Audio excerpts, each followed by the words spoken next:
Good evening and welcome to this week's episode of Atlantic Tales, when we'll travel to West Clare to meet sculptor and bronze founder Seamus Connolly.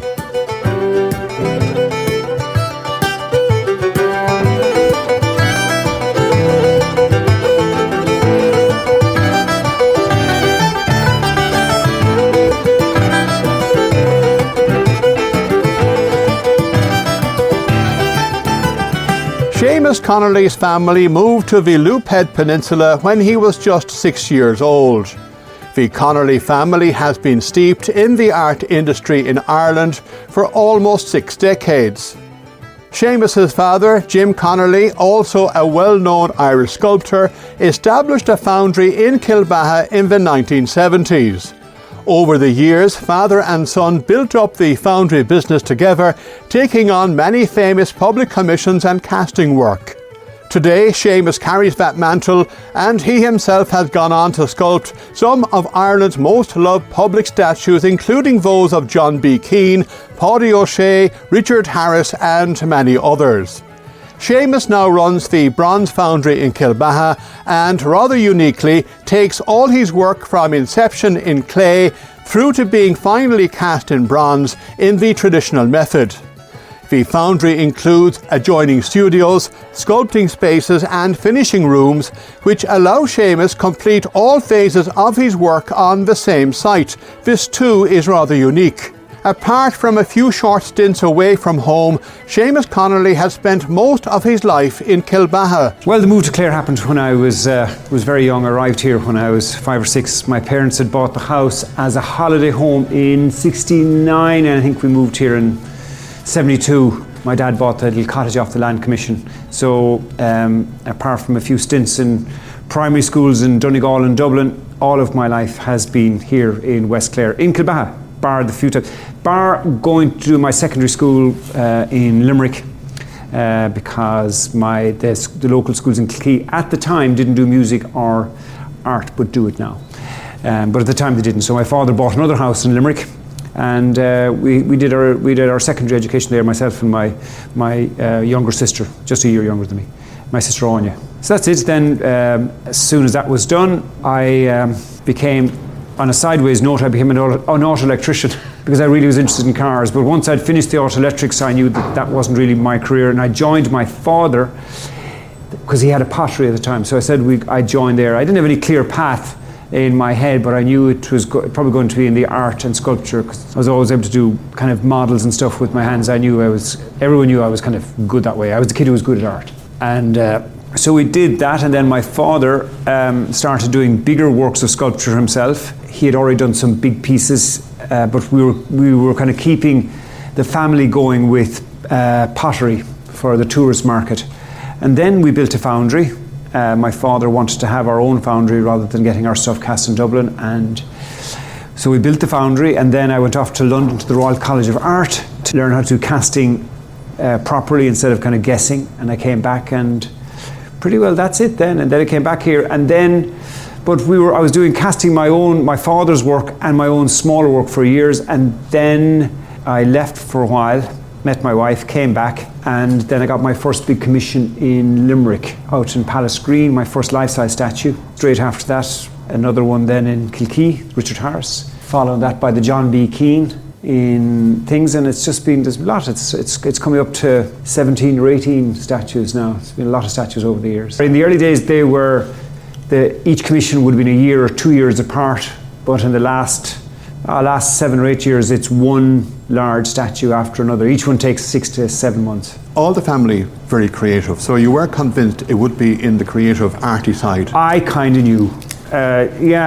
Yes. Yeah, because, I mean, I did for a brief stint when I went to, I did go to work in Dublin for a year, and I did get a job, and it turns out I can do work for other people, but God, I hated it, because I suddenly realised that, lovely and all as they were, I was just an employee, didn't care about my opinion, just do your job. And I found I could do that, I could do a job, but I didn't like it. And I knew then that at a review, they said, Seamus, where do you see yourself in 5 years' time? And the word screamed in my head, which was not here, not here.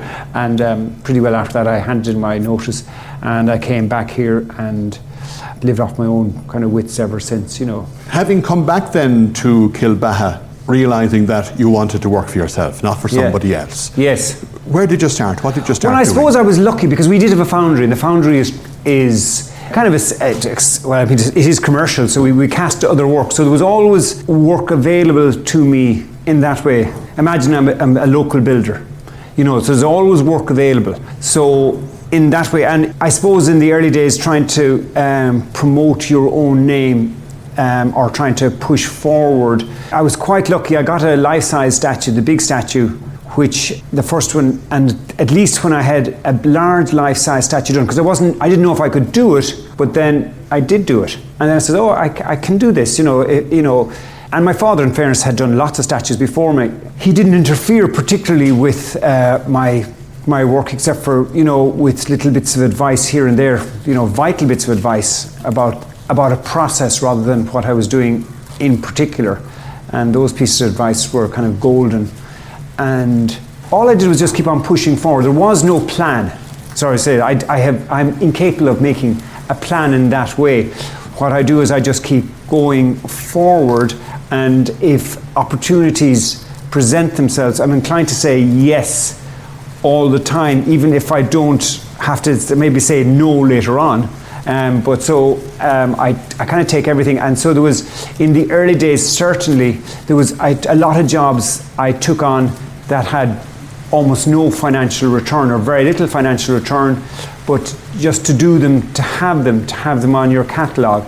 So now, especially with the larger life-size stuff, when a committee contacts us now, what we're inclined to do is, or what we do now is, I have, every time that we do a large statue, we put together a photograph book, and that book gets renewed all the time. We order a brand new book, and in it we have all the photographs of everything in terms of life-size work that we do. So we'll say the last book that went out had 16 statues in it. So it's become quite a big back catalogue, and that does two things, of course. One is that it gives a committee confidence that I've been able to produce the stuff, produce it to a standard, and also I suppose that it's all very easily contactable.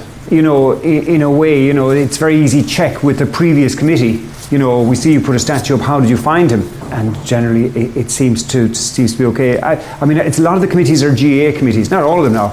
A lot of them are GA committees, and I mean, they're tremendous because you generally get, in the bigger clubs especially, a well-organised group of people who are generally used to working together. Often they're all players, so they were team players, and then they're team players on committees, generally good at getting stuff organised for the most part. So that's how we'll say the work happens now. But like I said, it's not a particular plan. I still have to wait. I still have to wait to be contacted.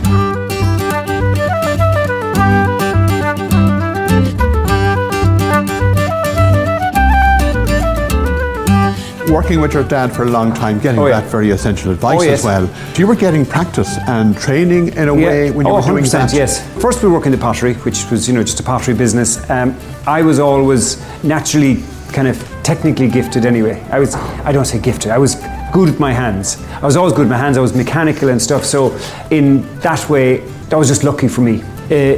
But the advice from I suppose, my dad's not handing out advice. What is that you are observing his process and how he does things. And whereas my process is a bit different, but some of the advice is the stuff that I've taken on, like never be precious. If you've been working on something in a week and it's and it's wrong, then just smash it up and start again, or never trust your eye. Or I suppose he was just be careful, do it. My father was a fantastic portrait sculptor. I mean, he was tremendous, and I would aspire to be, if I could be in terms of his abilities, he's just extraordinary. And if I could be anywhere near that, it would be great. But I enjoyed it. Well, I mean, I never set out to be a portrait sculptor, but essentially it's what I have become because of all the statues are portraits as well, full body portraits. So yeah, I picked it up when I was doing the life-size statues. My father had been doing life-size statues before me, so you know, certainly in terms of the mechanics of it, making armatures and stuff. But he was doing that in the same time as I was there, so he kind of started that part of his career. Bear in mind he'd been a musician and a potter and stuff, but he was very adaptable. So we were kind of doing that together, you know, working out how to do life-size statues and how to cast them. And then we did all that together, and then he kind of stopped doing them, and I started doing them, I suppose. But it wasn't something that was discussed or talked about. That's just what happened. I was able to do them, and then I was contacted, and I said yes. It was organic. Yeah, it was very organic in that way. But was pottery ever an option to pursue? No. I had no interest in pottery. We were doing pottery plaques, but not the pottery I couldn't throw. You know, where people make cups and saucers and stuff. I don't have that ability. That takes years and years and years of apprenticeship of something that I wasn't interested in doing. We were doing relief plaques, which are still around in places. People have them. They were all my father's designs, none of mine, and we were selling them through the craft shops and stuff. But it was a means to an end at the time. It was a means to an end to my father as well, whose big interest was diverting towards rural settlement, which the organisation he set up, and several other organisations. And he was devoting, towards the end of his sculpture career, he was certainly devoting more and more time to his first love, which was always social work and music. My father was, like, his big love really was social work and music. Music was his first big love. Sculpture and art, I think, would have been more from my father, I think. I don't want to speak for my dad, but I think the sculpture and stuff would be more a means to an end. And I think for me, it's probably a bit different. For me, it's more all-encompassing, I think. When your father, Jim, eventually stopped casting and sculpting, you took up the mantle in a way, but you were ploughing your own furrow anyway. Well, I suppose, yeah, because it's a very individual thing. At the beginning of a project, before there's any work done at all, it's quite collaborative. You're dealing with a committee and things. But then after that, then it's 4 months or 5 months completely on your own. So, and there is no two people involved. There's just one, and it's just the sculptor in this case. And then there's the casting, which is me again, me and Adam. That's the guy that does the casting with me now, or does most of the casting, to be honest. In terms of in an earlier question you asked there about the family name, like I said, it certainly didn't do any harm. It was good. My father had a good reputation, and I certainly wanted to, keep that going for well-finished, good work that people were happy with. Your first major project, your first major commission? Well, the very, very first one was, I suppose, of the big commissions was in Palace Green, which was, I think it's Paddy Ryan. He was a hammer thrower. He wasn't alive. That was my first big test. It went fine. Everyone was very happy after that. The first big one, I suppose, in terms of publicity and stuff, though, was, well, there was two of them. There was the Richard Harris as an 18-year-old in Kilkee. That was kind of slightly unusual one, even though it was Russell Crowe that opened it. And I met Russell Crowe very briefly the night before. And I went up to him, just the two of us there, and I was so overwhelmed, I said, hello. And then I walked away. There was nothing, hello. And that was my entire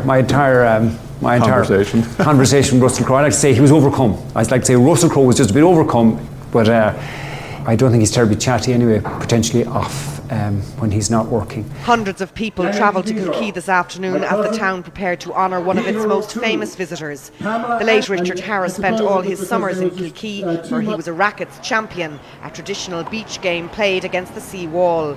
And it's as that champion that the town he loved so much is remembering him, as Harris's bronze statue looks out over the famous Diamond Rocks and Pollock Holes. But I suppose the John B. Keane was the first of the one that I did in Listowel. That was kind of the first of the kind of the heavyweight ones, where it was really important to get it right.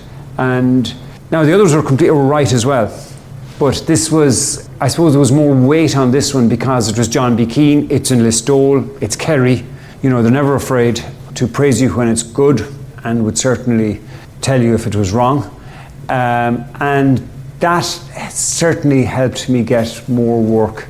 I can't remember in a way. It's so funny that you just get a phone call and say, I saw a piece or I heard or something, and then you just, there's another job underway. But now there's so many pieces out there, and also since a lot of them, and I know it feels like I've become slightly the default GEA guy, but I mean, I don't take that for granted, but I have done a lot of work for GEA stars, but not all of them. I'm standing right here beside a life-size statue of another statue of Brendan O'Regan, all wrapped up. So it's not always, this is Brendan O'Regan.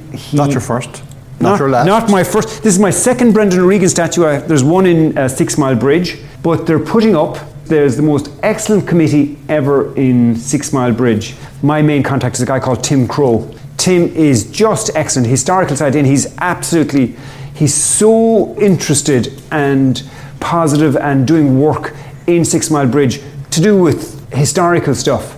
And he has been pressing hard and trying to get more and more support and acknowledgement of I suppose, all the work that Brendan O'Regan did internationally, not just in Clare and Shannon and the Duty Free and Bunratty Castle and all the things. They're now going to build an interpretive centre in the folk park, the Dr. Brendan O'Regan Interpretive Centre, and we've built another statue which is going there in the grounds. So that's going to be lovely, and I'm standing right beside it now. It's cast, but it hasn't been delivered yet. Coming up, we'll return to Kilbaha to hear about Seamus Connolly's process for creating life-size statues, which have included US President John F. Kennedy, a young Richard Harris, and sporting legends Anthony Foley and Paddy O'Shea.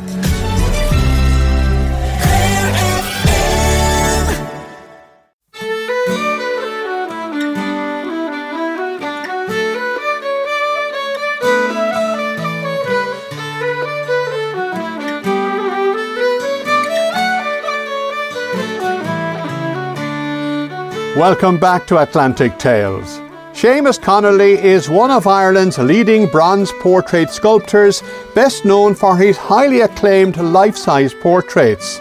Some of his work is owned by the OPW, the Irish Government, the GAA, the National Irish Writers Museum, Dubai Duty Free, among others, and he displays his own contemporary work in a number of galleries across Ireland. Seamus operates his bronze foundry in Kilbaha in West Clare. The process of producing a particular work could depend on a number of factors. Sometimes I've done pieces where the person has been dead for 200 years, so you're operating off, some very, very poor photographs, or in a lot of the pieces you're gathering as many photographs as you possibly can, so you can get a feel for the person, what he looks like. You're hoping for very good photographs of his face, not always easy. I did a statue in Kilkenny where we literally had one photograph a frontal photograph of his face in a crowd of lads. It was a team photo, and that's the guy. And all you can do is extrapolate, make it as close as you can to the information that you're given, and after that it's just guesswork. But in a lot of the statues you've got some good photographs. There's some good photographs here for Brendan, good photographs, some great photographs for this next statue that I'm doing, especially in black and white. Black and whites are the older guys from the 30s and 40s. If there's good black and whites, older black and whites are better than 80s and 90s colours, because they fade and they're gone, and it's often hard to pick up the detail from them. But anyway, I surround myself in photographs. I build an armature, which is a steel frame, like a stick man, if you can imagine it. And from then we put on a mesh onto it, and then I put clay, and I build the entire statue in modelling clay. Even for a full size? Oh yeah, for full size, absolutely. They're always that, yeah. Full size. So if you see this statue in front of me, at one point, that statue was completely in clay and looked like that. Teddy McCarthy looking for Cork's fourth point. This is a dream start for the Munster and All-Ireland champions, going in pursuit of a 6 in a row here in Munster. Then what we do is we take moulds from the clay. Once the committee have come, this is the big day, by the way. We'll say I did a statue of Teddy McCarthy, the famous Cork footballer and hurler, obviously, 2 All-Irelands in 1 year. And Teddy, I put up a statue to Teddy last year, which was 2 statues in one. Teddy's high up in the air on top of Larry O'Gorman. He was the guy underneath him. And so that was 2 statues. That was a huge project. And we were working on up to 12 feet high in the air. So the bottom statue, and then there's another statue, which I did separately. But then on the day the committee were to come, we had 2 clay statues, one on top of the other. And so what we do then is we take silicone molds off the clay. Once the committee are happy, by the way, because that's the last time. I can change it at this stage a little bit. I can do detail changes and stuff. You know, you can't do huge changes, but you do detail changes. Like when Paddy came, the committee came, and they loved it, but more of the time says, oh, I think she says the grow more, there's too much hair. Things so, you know, there was a little change like that, and there's another one where there might be a little bit of change, or adding of something, or taking away of something. That's the last chance to do that, because that's the last chance, because then now we're taking a mould off it, and after that then we cast it in bronze, and they're cast in lots of bits, and then it's all welded together. You'll never see the joins because they're all fettled and they're all joined, but a life-size statue probably made about 11 different pieces, and then all welded up together. 2-month process, so that's another 2-month process. And then after that, then it's the big delivery, and you know, generally the day before, or the 2 days before maybe. Day before is best. Drop it in, and into a base that's there already, holes drilled, drop in the statue, and then back again the next day then, which is, there's sometimes an awful lot of travelling. For instance, some of the statues are, God, there's like 4 or 5 hours away, so you deliver it, it's a 4-hour trip all day, you come home and then you're up the crack of dawn, then the next day again to go all the way up for the opening. You know, there's a lot of driving, and then you hope the opening will go well, you know, and everyone will be happy. And to date, generally they have been. I haven't been killed yet anyway. Well, there's 3 premises. This where I'm working right now is where we do the metal finishing, but not the casting. The casting is done in the foundry. It's just, I mean, you're looking around it, it's, you know, just an old converted hay barn. There's no point saying it's any way clean or tidy. And in fairness, when Adam, that's the guy I'm working with, when he leaves it, it's immaculate. And then I come and I create a disaster all around where I'm afraid it's like the odd couple in terms of our work, because he always leaves it beautifully and I just create a mess. But that's just, you know, how we work. But so we've 3 studios actually. There's the foundry, and then behind us is my other studio, which was a purpose-built studio that I built the early part in probably 2000, around the time of COVID, the beginning of COVID, I think. I built that studio down there, and that was a big studio, and it's a big studio for here. It's what we call a 3-bay. It's because I built it, I got the guys who build the farm sheds to do it, except for it's a bit more refinements in terms of windows and doors, but essentially it's exactly the same as the guys' big sheds around here. That's where I do the sculptures now, so it's got lots of room, huge space. And then after we do the moulding then, and then it goes up to the foundry, get cast, and when all the bits are done, it comes down here for the final finishing and then out the door. The foundry itself, then you'd have a furnace, obviously. What kind of temperatures then are you working with? About 1100 degrees, 1120 degrees actually Celsius. That process is lovely, and it's quite there's the word visceral, I suppose, but it's a process that's been going on for thousands of years. Every foundry, including my own, you know, have refined our own methods of doing it. If I was going to another foundry, they'd be doing it slightly differently. You know, we all have our things because some of it is guesswork and just sheer experience of doing it for an awful long time. I've been doing it, I can't believe I can say this, that I've been doing casting for 40 years nearly. I can't believe I'm saying that. But I can't believe I'm at that stage where I say I've been doing it for 40 years. But I've been doing it for 40 years now. And so it's quite a basic foundry in many ways, where it's quite low tech. But it works because, you know, we're getting very good castings. It works well. In the early days, we used to get good castings, but eventually, you know, you work out methods. It all works in the finish. And the bronze itself? Oh, the bronze itself then comes from the UK. Comes in from England. We buy brand new bronze. It comes in ingot form, which, like you'd expect, you know, like the gold bullion type thing. So it comes in ingot form. We buy it in quantity. That gets melted up in the pots. The one we use called LG2. They're leaded gunmetal, and it's made for us to our own recipe from the UK, and then you have to keep with the same bronze all the time so that you have a colour match, because bronze is different colours and there's different hardnesses, and with all the metals it's like, you have to have precisely the same metal going all the way through all of your projects, and you get used to metal. They all have different characteristics, so the one we're using has its own characteristics, and that's the metal we've been using since, And is it the best material to use for outside sculptures? Yeah. It's the best material for us. There's nothing else that will do. We'll say you could of course, I suppose, cast them in iron, perhaps, but the type of that we wouldn't be able to use the same kind of molds. Metal is higher temperatures, and of course then it'll just rust. Bronze pretty well is everlasting. It seems to you can pull. There's been sculptures. There are sculptures pulled up out of the sea by the Greeks that are 3,000 and 5,000 BC. They're still as good as the day they were made. It seems to be a fabulously everlasting. Well, not everlasting, I suppose. You never say that, but it's a very, very massively long-lived product. It doesn't rust. It doesn't corrode. The worst that it'll get is it gets green. Because the surface of bronze, which is mostly copper, by the way, that's what it is, mostly copper, reacts with salt in the airs, and they just, turns green. The same way if you wear a copper bracelet, your hand will go green, exactly the same way. Or a copper roof. So, but other than that, it feels good. It's lovely to work with. It's easy to work with, in terms of, we'll say, putting details onto the surface and stuff. It's just it's not an accident that I use it. It's been used by, for kind of several thousand years. Most foundries do it. And this life-size statue of Brendan O'Regan, what kind of weight are you talking about? This actually is, at the moment actually, this is larger than life-size, because Brendan I did this one at 6 foot, because he was not a tall man.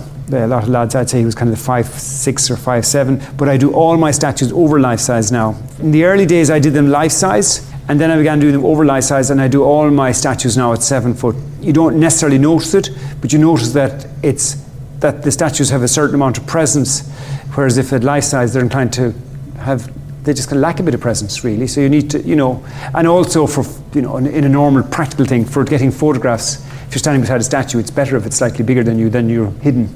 So weight-wise, they're kind of around 200 kilos, a little bit more maybe, depending on the bigger ones. Not massively. And transporting and moving them around? No, that's not an issue. The only issue is getting a really good guy on a teleporter to drop them into the holes in the day. Someone who listens to instructions, stays quietly, doesn't do anything, just does exactly what you ask, and doesn't take initiative. That's what it is. Does. So leave it to the expert. I always leave it to the expert when he's got the machine, as long as they listen to our instructions. Yes. And a perfect match is a guy. And you get them in place, a guy who sits very quietly in his machine and doesn't do anything except for when you tell him. My favourite kind. You mentioned the GAA and you're sort of their go-to guy, but you've done rugby. Oh, I've done rugby, yeah. Particularly the great Anthony Foley. That came about because just that kind of almost a contact. There's people, a guy called Tomas Healy, who was a member of, I think it's Shannon Rugby Club, and he just come back, he just knew me, so that was just purely because he knew my work and had seen it, and that's just how that came about. A lot of it is just, some of the jobs are just because someone knows you, and they've seen your work, and they think you're okay. There is an isle, a bonny isle, stands proudly from the sea. I had a conversation with Mick Galway, and he told me that he suggested Seamus Connolly because he said that the statue of John B. Keane in the Stole was probably the most lifelike, that he'd ever seen. And I mean, it was obvious that this man was the man for the job. Yeah. It is not that alone it stands, where all around is fresh and fair.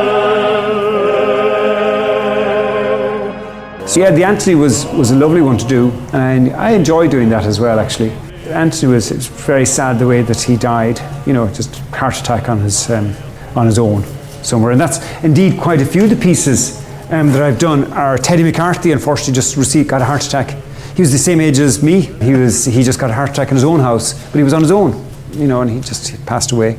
And Paddy, he was across the road in another house, and he just got a heart attack, and Would you always have a statue on the go? Well, in the last few years, certainly. Yeah, that has been the case for the last 10 years.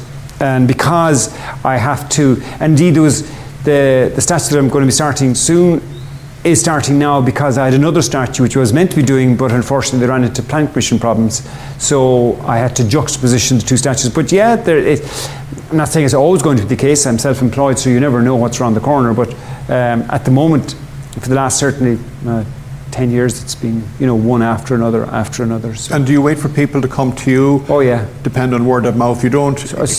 You can't put yourself out there really in terms of that work. Well, no. Well, there isn't. Yeah, because I mean, who do you like? There's not at all. Because my end of it is where a lot of the attention is, but mine is I'm only the top of the wedge. In many ways, we'll say if I'm kind of confident enough in my own abilities, which I am at this stage, confident enough in your own abilities to do a statue and get it done. It's the others, it's the committee who have to come together. I wouldn't do their job because I'm not a committee person, I would do the job for 1,000 things. And it's so hard. The money, the collection, there's all the finances, there's the permissions, there's planning permission, there's dealing with other committees, there's all of the dramas to do with putting together a big project, to dealing with then coming towards an opening, towards having to deal with the council, and an awful lot of these places where there's lots of groundworks done by builders and architects who some of them are giving their time, some of them aren't giving their time. There's councils who have to be contacted who say, God, no, there's a big event coming, what we'll do is we'll tidy up the town.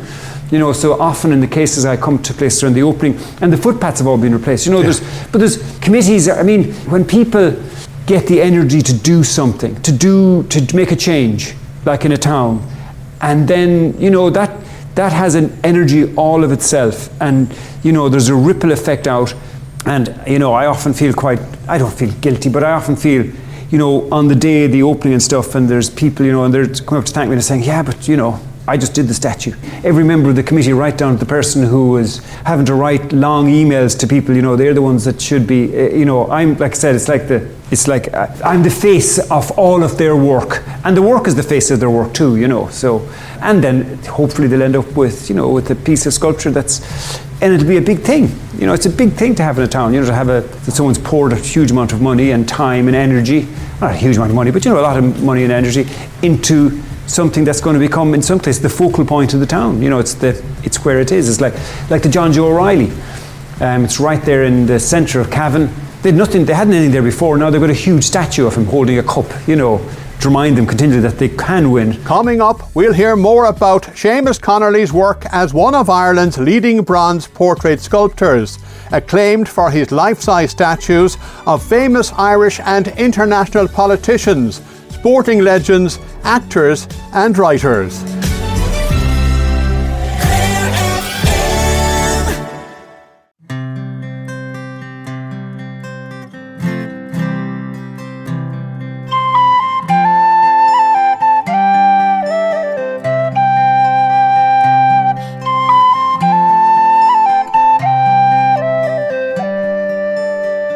Welcome back to Atlantic Tales. Seamus Connolly is a sculptor and bronze founder based in Kilbaha on the Loop Head Peninsula. He worked alongside his father Jim, another of Ireland's best-known sculptors, for many years before he retired. Over the past 2 generations, the Connolly family has been involved in running pottery studios, craft shops, working on public commissions and life-size portraits to bronze casting and retail. Just over 10 years ago, the award-winning Kilbaha Gallery was established by Seamus's sister Liz and wife Ailish.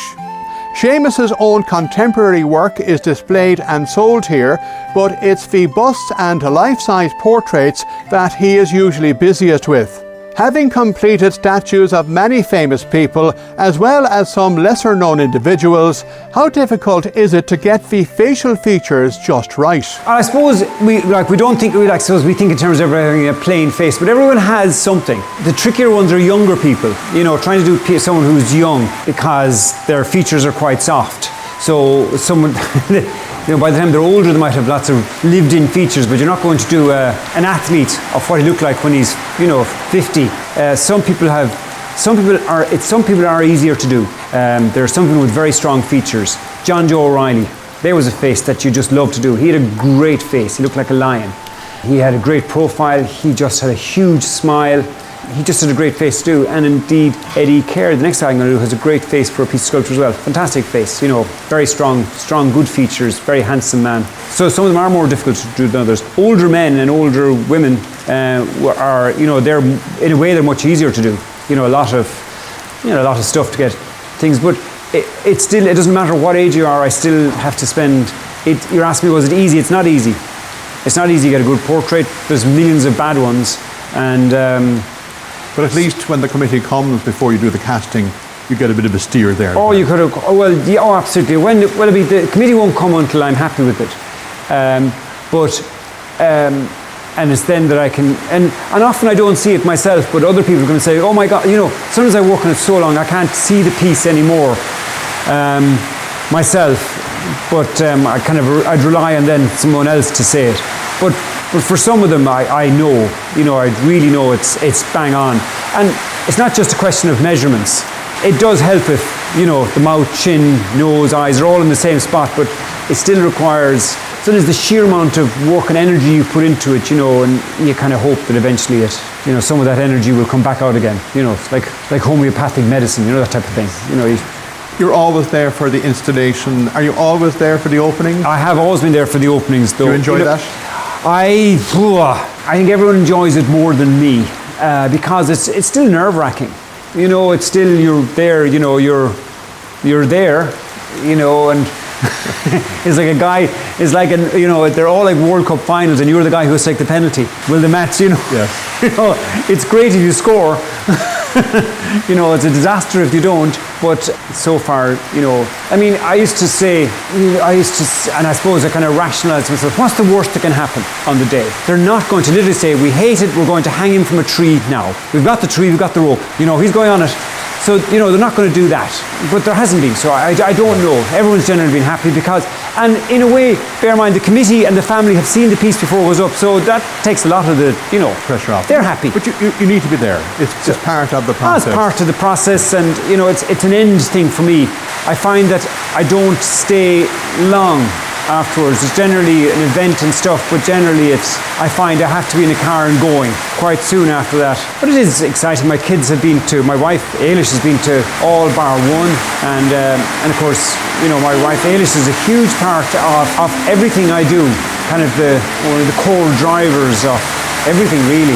That and your family, of course.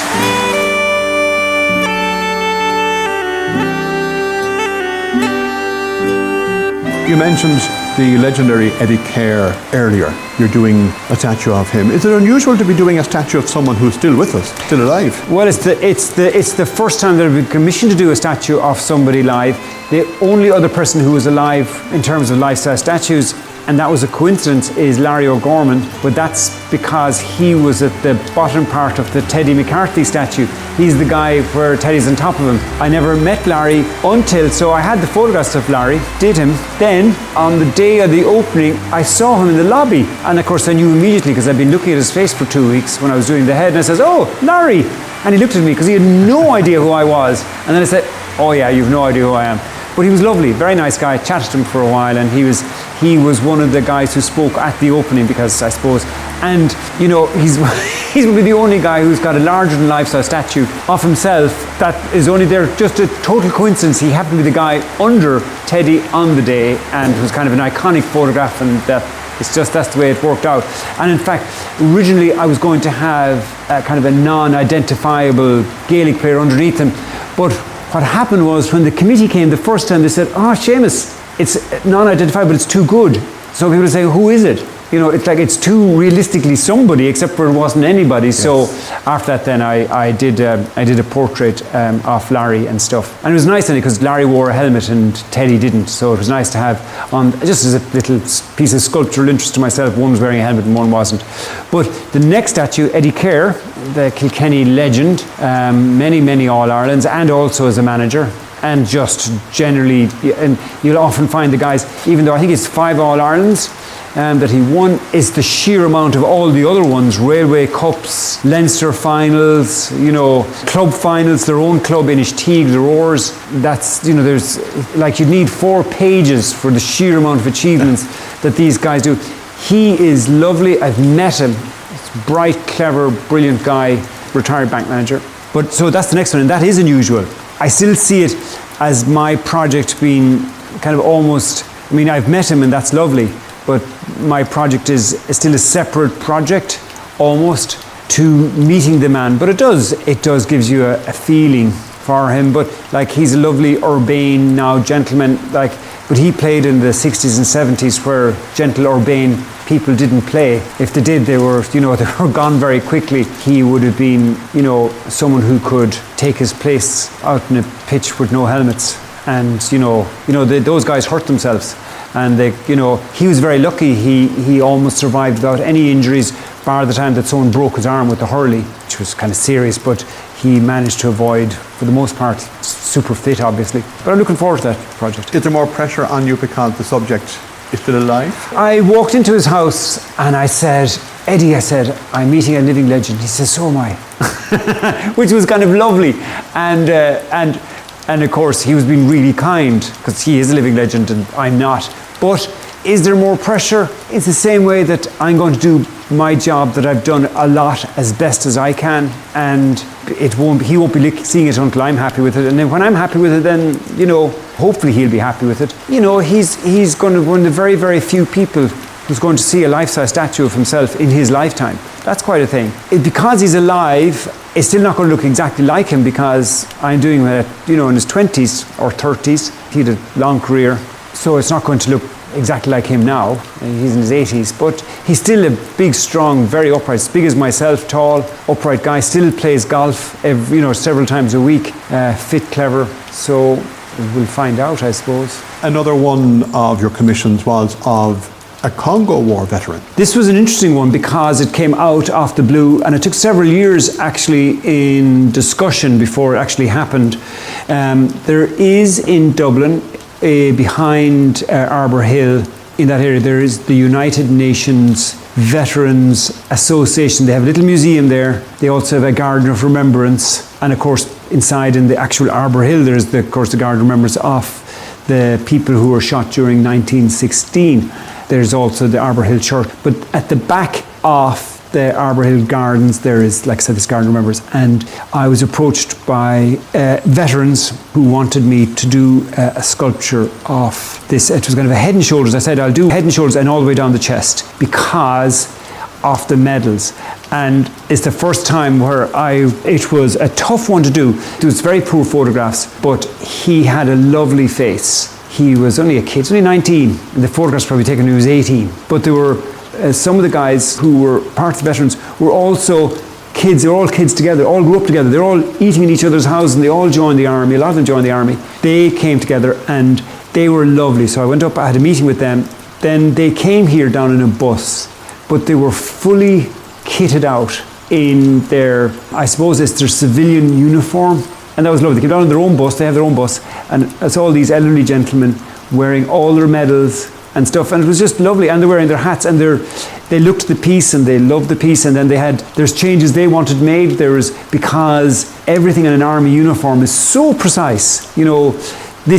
We'll say this medal turns this way towards the collar, and this collar might have been fractionally higher than that collar.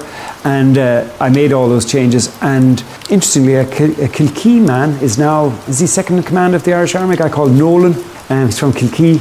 He was there and on the opening. But it was a lovely opening. And it was in Arbour Hill itself. And I suppose when you've got children yourself at that age and you think, my God, my daughter is 17, she's nearly 18, and he's only a year older, out there.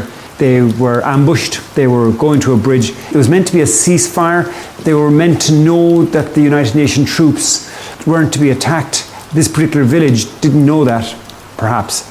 And they attacked them with bows and arrows and clubs and stuff. And they were completely overwhelmed by numbers. And several of them, a lot of them were killed. But Trooper Brown saved lots of his comrades, and then eventually I think he ran out of ammunition and he had to disappear off into the bush, where he appeared a couple of days later, I think, looking for food and water at another village, but it was the same village. Unfortunately, they killed him there and buried him. But his body was found years later, and apparently there was a certain degree of admiration by the villagers shown for his incredible courage, because I mean he was one man on his, on his own. But that was a lovely thing to do. When you're not making busts or life-size statues, what are you doing? There must be gaps in the year when you're not working. Well, there is, Well, I suppose there's casting for other people, and also doing my own work, of which there's a few pieces surrounded. That's the piece that's right here in front of you here is I'm just doing a little bit of a touch-up, because that's going to go to Dublin. It's going out someone's house in Sutton. It's going out to a new house in Sutton, and it's going to be an outdoor piece. So I do kind of commissions like that as well. Well, this wasn't a commission. It was a piece that was for sale, but it's been bought, and now it's going to be put outside a house in Sutton. There's other pieces that I do. There's several galleries that I sell through, apart from my wife and my sister's gallery. That's the gallery they set up together, 10-year anniversary last year. There's the Green Lane Gallery in Dingle. There's the Doorway Gallery in Dublin. I sell through those galleries, and also through a guy called Richie Scott, who has kind of outdoor exhibitions. And these are all people that I have a relationship with. But in the last few years, all of them have been screaming to me looking for work, because the commissioned work means that I have been able to do very little of my own work. It's really all been tied up with, big jobs and stuff. It's no coincidence my very, very first life-size statue was also when I was going out with Ailish. Ailish has been on the journey with me since before we were married, and all the work that I do is kind of almost a two-part process, because Ailish deals with people incredibly well, and I deal with them up to a certain level, but I'm a loner who's making an effort to be with people, and Ailish is a people person who's making no effort, and it comes very easily to her. And without Ailish, a lot of stuff that I've done wouldn't have happened. I just would have shied away from a huge amount of the work. But together as a couple, I found Ailish has made my life tremendously easier, we'll say, in dealing with an awful lot of the stuff that has to be dealt with, because you can't avoid dealing with people when you're dealing with people. But your work, though, is quite lonely or lonesome. It is quite lonesome, yeah, but that suits me. Part of that does suit me. I live here it's not a lonesome spot, Kilbaha, but it's rural Ireland, and it can be as lonely as you want it to be. Like during the summer, we're in a tourist spot, so it becomes busy in the summer, quiet in the winter. But you've got your neighbours and your friends and stuff. But work, and of course I'm a father of 3 teenagers, so that my whole life is now on a purely like a taxi basis. I just run up. My car has 550,000 kilometres on it, and a lot of that is just ferrying my little soldiers around the place.